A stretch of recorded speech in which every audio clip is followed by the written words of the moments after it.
esté sembrada la violencia, la discriminación, que es lo que impide que en el Perú precisamente no haya una mayor fraternidad, ¿no? Que aceptemos que se puede ser diferente, pero que eso no significa matar, humillar, discriminar, ¿no? Bien, y luego nos pasamos a la selva, y usted me preguntará, ¿y Vallejo ha escrito algo sobre la selva? ¿Sí o no? Sí, en cierto sentido, ¿no? Quizá no de manera tan clara, pero voy a tratar de mostrar que Vallejo también tuvo cierta mirada, fue consciente como peruano que era, que había un mundo que quizá es menos conocido, o en ese fuera menos conocido que la costa y la sierra, porque las dos regiones que más se conocen es efectivamente estas dos, ¿no? Yo estoy seguro que acá hay algunos que son de la selva. La selva es otro mundo, otro universo, ¿no? Y Vallejo, ¿cómo refleja esto? ¿Cómo lo recoge en sus cuentos? Yo diría de manera indirecta. No muestra la selva, pero sí en el cuento Los 2 horas, con algunos indicios, con algunos elementos que se refieren a cómo son los personajes, con algunos indicios de cuál es su comportamiento, de cómo actúan en el mundo de la calle, de la ciudad. Uno deduce que estos personajes vienen de un mundo todavía más desconocido, de un mundo todavía más cerca de la naturaleza. Estos dos personajes, Juncio y Analquer, son dos niños también, miren qué coincidencia, son dos niños, y llegan a un pueblo. Es un pueblo pequeño, no es la ciudad, no, es un pueblo pequeño que seguramente está ubicado en el Cusco, da esa impresión, pero recuerden que el Cusco tiene sierra y tiene selva. Entonces, este lugar donde ocurren los hechos, donde ocurre la anécdota, que no es muy espectacular, no es un thriller, por si acaso, no, pero sí es importante porque en este pueblo, con estas características, llegan estos dos personajes. Y el eje de la historia es algo muy sencillo, pero a la vez algo que nos debe llevar a reflexión. Estos niños, que probablemente vienen de la selva, esa es mi hipótesis, de la selva alta, que vienen de un mundo donde viven rodeados por una naturaleza, donde no hay ciudad, no hay pueblo. ¿Cómo viven ellos? Viven recorriendo el río, viven sobre balsas, sobre canoas, o sea, tienen otra vida, otro tipo de vida. Están todavía en la época de la recolección, de la vida nómade, de la vida libre, sin convenciones, sin prejuicios, con una mirada fresca, con una mirada prístina. Están todavía como en el paraíso, como se supone que estuvieron Adán y Eva al comienzo. No tienen prejuicios, miran las cosas con total naturalidad. Entonces estos niños llegan a un pueblo pequeño, serrano, no es un pueblo muy moderno, pero sí hay calles, sí hay esquinas, sí hay iglesia, sí hay personas que caminan, sí hay casas, ya hay una estructura que significa la presencia de la cultura, porque la ciudad no existió siempre. En algún momento el ser humano la creó, porque cuando el ser humano viene al mundo, viene un estado natural, pero sobre ese estado natural crea otro mundo, el mundo de la cultura, el mundo en el que vivimos, donde ustedes ahora disfrutan de todas las comodidades, porque la sociedad ha evolucionado, pero la naturaleza tampoco ha dejado de existir. Entonces, en este relato, lo que vemos es, ¿qué pasaría si ustedes, por ejemplo, vamos a suponer, cualquiera de ustedes, o dos de ustedes, dos niños, qué pasaría si, supongamos que por los adelantos de tecnología, son capaces de viajar a otro planeta, que está 200 veces más desarrollado que nuestro planeta? ¿Qué pasaría allí? ¿Cuál sería el comportamiento de esos dos niños? ¿Cómo se comportarían? ¿Cuál sería la primera reacción de ellos? De asombro, de admiración, de pasmo ante lo desconocido. Y eso es lo que ocurre con esos niños que vienen del mundo de la selva. Entonces no tienen referentes, no saben lo que es una calle, no saben lo que es una iglesia. Usted lo sabe, pero ellos no. Y hay que respetar eso. No saben las costumbres, no saben los ritos, no saben, por ejemplo, que cuando uno va a la iglesia tiene que comportarse de una determinada manera. No puede uno reír allí, no puede hablar, tiene que apagar el celular. En cambio, estos niños entran a la iglesia y miren qué imagen se llevan de la gente en un rito religioso, adorando a Dios. Niños que probablemente no tienen una noción de lo que es Dios, porque es también, la noción de Dios es una noción cultural, es una noción que se nos ha transmitido. Entonces la iglesia se ríe, tienen esa reacción natural, pero es una risa sana, espontánea, no es una risa maliciosa. Estallan en carcajadas expansivas. Y entonces viene la reacción, ¿no?, de los que están allí, del cura, de los que asisten a la misa. Y entonces toman a los niños y los sacan de allí y los someten a una cierta censura, ¿no? Y ellos, Charo leía, recuerden ustedes, un texto sobre la justicia. Qué difícil en esa circunstancia juzgar a esos niños. Claro, con la justicia simple se dice: estos niños son culpables, son unos herejes, son unos malcriados. Pero ¿cómo los vamos a acusar si ellos no tienen en su cabeza la noción de Dios? ¿Qué es lo que ocurrió cuando se encontraron Atahualpa y Pizarro? Pizarro le alcanzó el libro, Atahualpa a ver si oía algo, como no, lo tiró. Eran dos mundos distintos. En el Imperio Incaico no existía el libro, pero miren lo intolerante que fue el padre Valverde. Inmediatamente, ahí está la religión, ¿ven? Como en este relato, inmediatamente se jaló las vestiduras, se rasgó la vestidura, como se dice, y claro, ese era un pretexto, ¿no? Y determinó pues que los soldados, los arcabuceros, hicieran una matanza, un genocidio. ¿Por qué mataron a nuestros hermanos? Porque eran diferentes, ¿no? Porque no conocían la cultura, tenían otra cultura, y uno tiene derecho desde otra cultura, pero se dio esa imposición.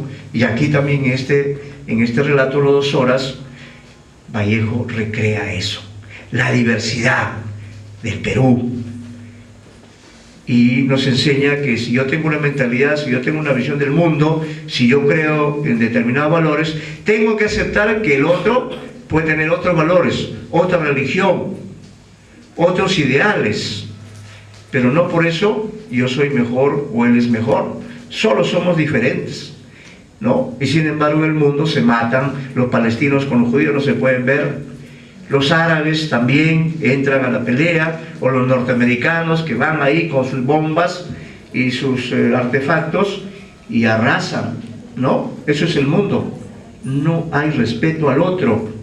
Entonces eso nos está enseñando este cuento, a no burlarnos. A veces nos burlamos de los que están debajo de nosotros, pero los que están arriba de nosotros también se burlan. Eso es lo que Vallejo está, ¿no?, creo, mostrando, que debemos ser respetuosos, que debemos aprender a observar al otro, aprender del otro, respetarlo, porque todos somos diversos. Si ustedes o yo nos creemos perfectos, pues hay que admitir que no todos lo son así, ¿no? Y que además no hay hombres ni mujeres perfectos. Y ahí está lo interesante, porque si no el mundo sería muy aburrido, porque si fuéramos perfectos ya no tendríamos nada que aprender. Pero como somos imperfectos, todos los días nos esmeramos en aprender algo. ¿Y qué es lo que venimos a aprender acá? El sentido de la vida. Y vamos aprendiendo qué es la vida mientras vamos viviendo, ¿no? Eso es lo maravilloso de la vida. yo aprendo a tratar de saber qué cosa es la vida, para qué vine acá, mientras voy viviendo, ¿no? Eso es lo importante, creo, en este relato que nos muestra a estos dos personajes que parecen venir, pues, de un mundo paradisíaco, de un mundo donde todos son iguales, donde la risa es el elemento más importante, donde los niños se mueven con libertad, ¿no? Se mueven con espontaneidad y llegan a la civilización. ¿Y qué significa la civilización? Significa organización, orden, autoridad, pero también censura, ¿no? También justicia, con comillas o sin comillas, autoridad, pero que también es necesaria porque esa ha sido una forma de que los seres humanos salgamos, pues, también del caos, de la barbarie, del desorden, etcétera, ¿no? Eso también hay que recordar.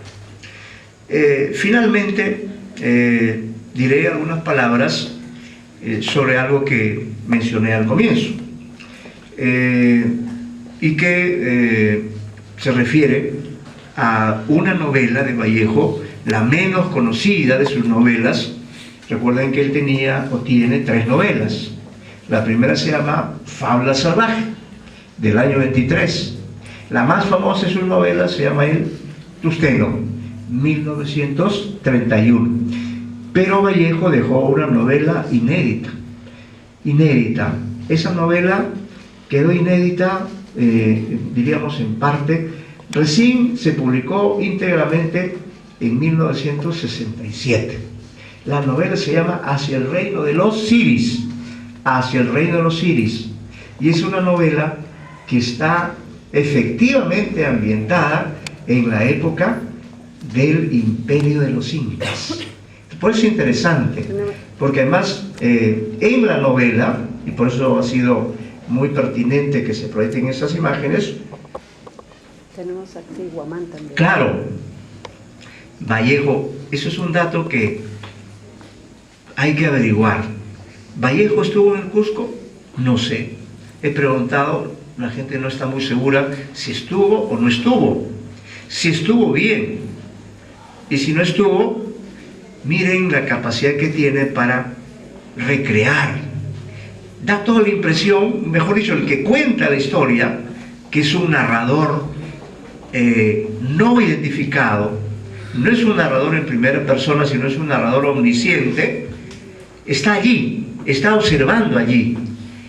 Y diríamos, la novela, y ahí quizás su interés, se ambienta en la época de mayor apogeo del imperio. ¿Cuál es la época de mayor apogeo del imperio? La época de Tupac Yupanqui. Después ya de Pachacútec, el momento de máxima expansión del imperio incaico. Incluso se dice, y ustedes quizá habrán oído, que Tupac Yupanqui viajó hasta la Oceanía, ¿no? En las balsas, y por tanto descubrió este nuevo continente, la Oceanía, el 5º continente descubierto.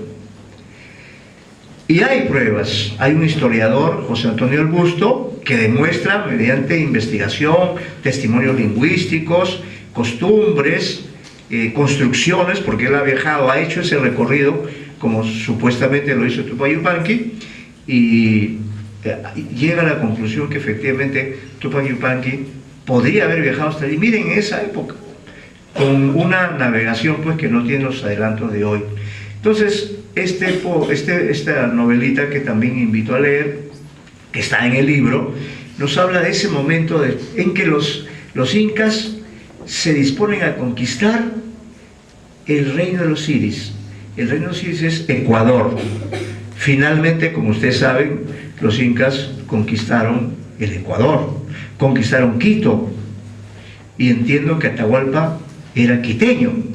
Y además recuerden ustedes que la etapa final, la etapa del ocaso, ocurrió allí en esa parte norte, y por eso es que Pizarro encontró a Atahualpa en Cajamarca, lejos del Cusco, ¿no? Y esto fue una circunstancia favorable para ellos, ¿no?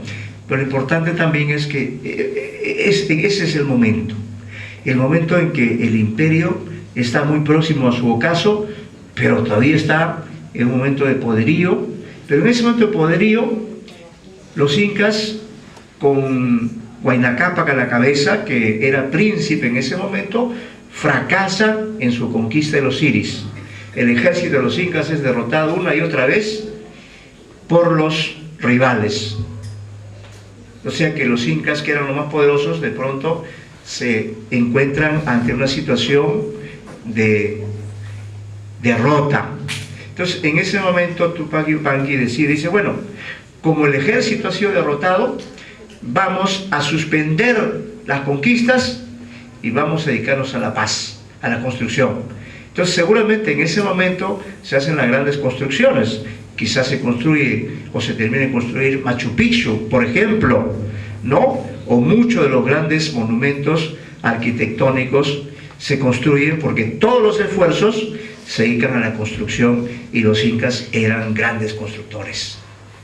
Pero ocurre también, y este es un elemento interesante en la novela, que cuando los incas renuncian a ser conquistadores, a expandir la religión del sol, se inicia una serie de hechos nefastos en el imperio. Muertes, augurios, que hablan de la llegada de otras gentes que vienen a conquistar el imperio. Gentes que vienen de un lugar muy lejano. Y cuanto más pasa el tiempo y más han renunciado a ser la civilización conquistadora, más desgracias ocurren. Y algunas de esas escenas ocurren en el Coricancha. Ahí hay un personaje femenino que es una mujer muy hermosa, muy bonita, que es una joven ñusta, especialista en danzas. Entonces ella hacía unas danzas maravillosas, ¿no? Envolventes, unas danzas mágicas, y los sacerdotes estaban observando cómo danzaba ella para, de acuerdo a la forma de danzar, hacer una suerte de averiguación, una suerte de lectura, si al imperio le iba a ir bien o iba a haber desgracias. Esa es, diríamos, la función de esta muchacha, que además en la novela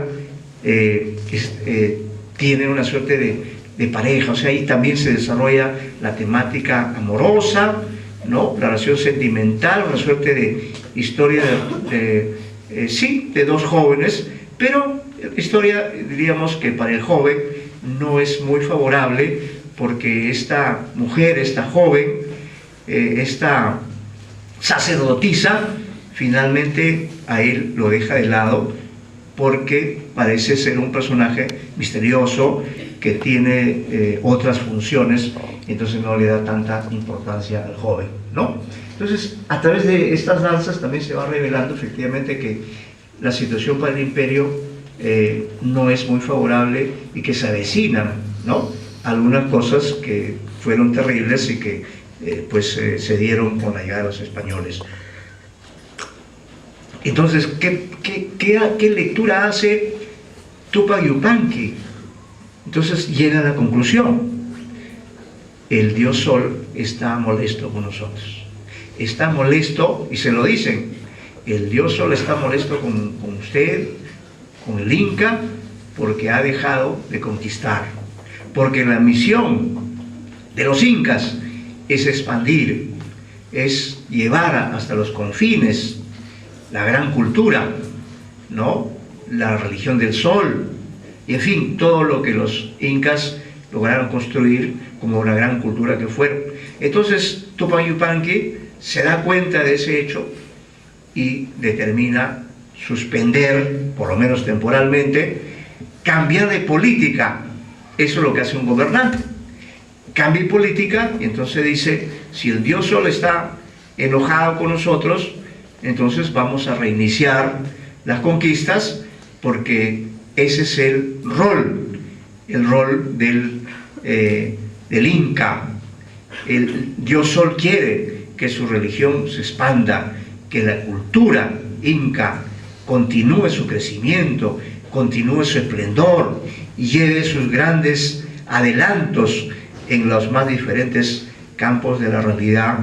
Entonces la novela nos muestra ese momento en que se suspende Época de la Paz, podríamos llamar esta novela como la novela de Tolstoy, Guerra y Paz, porque de eso habla, la suspensión de la guerra, la paz y luego el reinicio de la guerra. Y la novela concluye pues con esta parte en que efectivamente el príncipe Huayna Cápac, que ya está muy próximo a ser inca, parte otra vez hacia el norte para conquistar hacia los Siris, y efectivamente esta conquista se da, ¿no? Pero la novela concluye con esta escena del ejército rumbo hacia el reino de los Siris. Pero, como digo, como un aspecto interesante de la novela, el narrador, el Vallejo, que nosotros admiramos, pues tiene esa capacidad para recrear ese Cusco hermoso que hemos visto también a través de las imágenes, ¿no? Bueno, eso era lo que quería pues compartir con ustedes, y si hay algunas preguntas, algún diálogo que quieran hacer, ¿no? Pues con todo gusto. Pasamos a las preguntas entonces. ¿Alguna consulta?